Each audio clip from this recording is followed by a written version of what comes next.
Hi friends, आप देख रहे हो हमारा YouTube channel commerce career centre Ara. आज इस स्पेशल वीडियो में मैं आपको बताऊंगा कॉमर्स परीक्षा चक्रव्यूह। वही चक्रव्यूह जो अभिमन्यु ने तोड़ा था। चक्रव्यूह का मतलब होता है कि उसके अंदर घुसना भी और उसे भेद कर निकलना भी। माय डियर स्टूडेंट्स, परीक्षा की चक्रव्यूह कैसे बनाई जाए और खासकर कॉमर्स की। सबसे पहली बात है कि टाइम का बाउंडनेस ज़्यादा रहता है। हमारे पास टाइम कम होते हैं और उसी लिमिट में परीक्षा देने होते हैं। कुछ क्वेश्चन पूरी अच्छी तरह याद होते हैं तो कुछ क्वेश्चन सोचना पड़ता है। तो इसी की रणनीति बनानी होगी कि किस प्रकार हम एग्ज़ाम दें, एग्ज़ाम में सफल हों। तो इसके लिए कुछ ज़रूरी बातें कॉमर्स के विद्यार्थियों के लिए मैं बता रहा हूं ताकि उनका एग्ज़ाम सक्सेसफुल हो।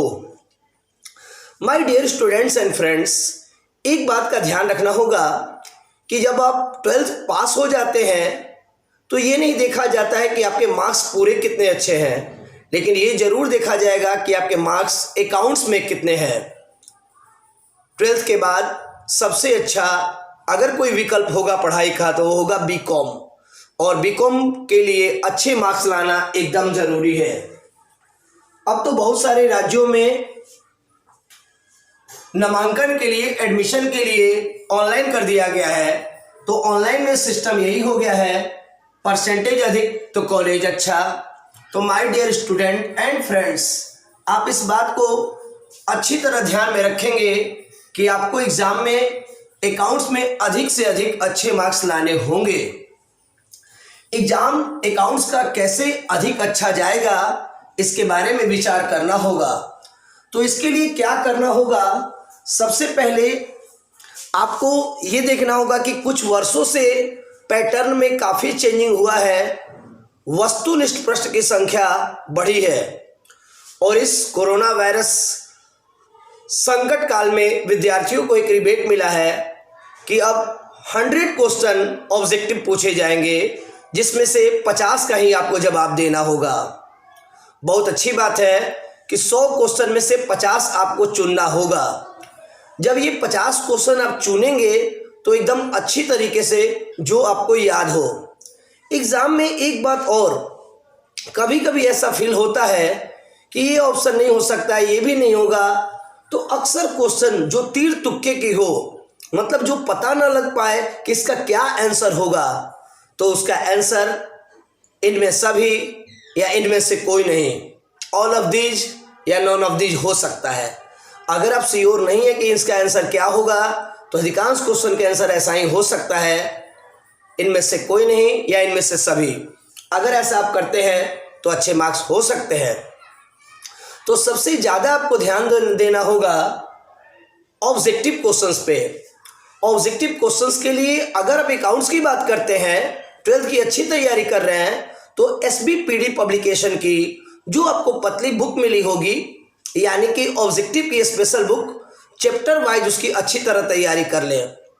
उसके बाद बिहार बोर्ड के PDF वगैरह से भी अपनी तैयारी अच्छी कर लें।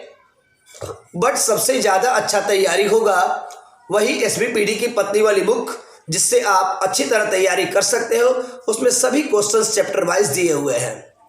अब आगे बढ़ते हैं। कुछ वर्षों से पैटर्न में काफ़ी चेंजिंग हो गया है कि 2 नंबर वाले क्वेश्चन में अधिकांश क्वेश्चन लिखने वाला आ रहा है, यानी कि थ्योरी पेपर हो रहा है। आपका माध्यम जो भी हो, हिंदी हो या इंग्लिश हो, लेकिन आपको थ्योरी पर विशेष ध्यान देना होगा। और थ्योरी पर विशेष ध्यान देने के लिए आपको अच्छी तरह थ्योरी पढ़ने होंगे, समझने होंगे। देखिए, तैयारियां तो होती हैं, जो पढ़ाई होती है, जो नॉलेज होता है वो 1 साल में होते हैं, और जो रणनीति बनाई जाती है परीक्षा की वो 10 से 15 दिन पहले बनाई जाती है। तो अब रणनीति ये बनाना है कि किस प्रकार एग्ज़ाम दिया जाए। एक पढ़ना, नॉलेज रखना, क्लास करना ये अलग बात होती है, लेकिन आप एग्ज़ाम में बैठते हैं तो टाइम की सबसे बड़ी बाधा होती है। तो इस बाधा को पूरा झेलने के लिए सबसे पहले आप ऑब्जेक्टिव क्वेश्चन पे ज़्यादा ध्यान देंगे ऑब्जेक्टिव के लिए तो 1 घंटा 15 मिनट आपको मिलेंगे, तो उसमें तो आप अच्छे तरह से पूरी कोशिश करिए कि अच्छा मार्क्स उसमें आए। जिस क्वेश्चन के लिए आप श्योर ना हो उसमें नॉन ऑफ दीज या ऑप्शन हो ऑल ऑफ दीज, उसे आप लगाएं। इसके साथ ही आप और भी काम क्या करें, व्हाइटनर का प्रयोग तो बिल्कुल ना करें। OMR शीट ABCD में से कोई भी तो कलर करना होगा, लेकिन OMR में कभी भी आप कदापि प्रयोग ना करें व्हाइटनर का। ये एक कंप्यूटर प्रति है, हो सकता है कि आपका ये OMR शीट कैंसिल कर दिया जाए तो आप 50 नंबर से वंचित रह जाओगे। तो इसे आप ध्यान देंगे। अगर आपको ऐसा लगता है कि किसी क्वेश्चन का आंसर मैंने गलत चूज कर लिया, तो बस समझिए वो गलत हो गया, अब उसमें सुधार नहीं की जा सकती है। ना आप दूसरा ऑप्शन चुन सकते हैं और ना ही आप उस पर व्हाइटनर लगा सकते हैं। इसलिए काफ़ी समय रहता है, 1 घंटे 15 मिनट, और काफ़ी अच्छा आपको चूज करने का अच्छा अवसर मिल रहा है। 100 क्वेश्चन में से 50 क्वेश्चन ही चुनना है। उसके बाद ऑब्जेक्टिव क्वेश्चन को आप एकदम अच्छी तरह से पढ़ेंगे। ऑब्जेक्टिव क्वेश्चन अच्छी तरह से पढ़ने से फायदा ही होगा कि आप अच्छे मार्क्स लाएंगे। उसके बाद सब्जेक्टिव 2 मार्क्स वाले क्वेश्चन 15 आने वाले हैं, जिसमें 3 ऑप्शन है, 30 ऑप्शन है, 30 ऑप्शन में से 15 क्वेश्चन ही आपको लिखने वाले आएंगे, और ये क्वेश्चन काफ़ी इजी भी होंगे।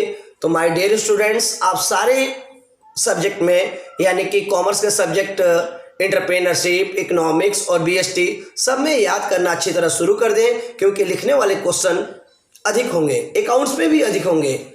और लॉन्ग क्वेश्चन संख्या में भी कम होते हैं और समय भी ज़्यादा लेते हैं। यदि आप श्योर हो कि ये क्वेश्चन लॉन्ग हमें बहुत अच्छी तरह से याद आ रहा है, तो आप उसे पहले लिखें, अन्यथा आपका समय बेकार चला जाएगा। और किसी भी क्वेश्चन का आंसर देते समय सटीक एग्जाम्पल अपनी भाषा में उसका आंसर देने का हमेशा कोशिश करें। इस बार की PDF इकोनॉमिक्स की भी चेक की गई है। इकोनॉमिक्स का जो PDF बिहार बोर्ड के द्वारा है, उसमें भी लगभग नहीं के बराबर है न्यूमेरिकल। तो बच्चों के लिए काफ़ी सहूलियत होगा कि न्यूमेरिकल पेपर इसमें बहुत कम पूछे जाएंगे या नहीं के बराबर।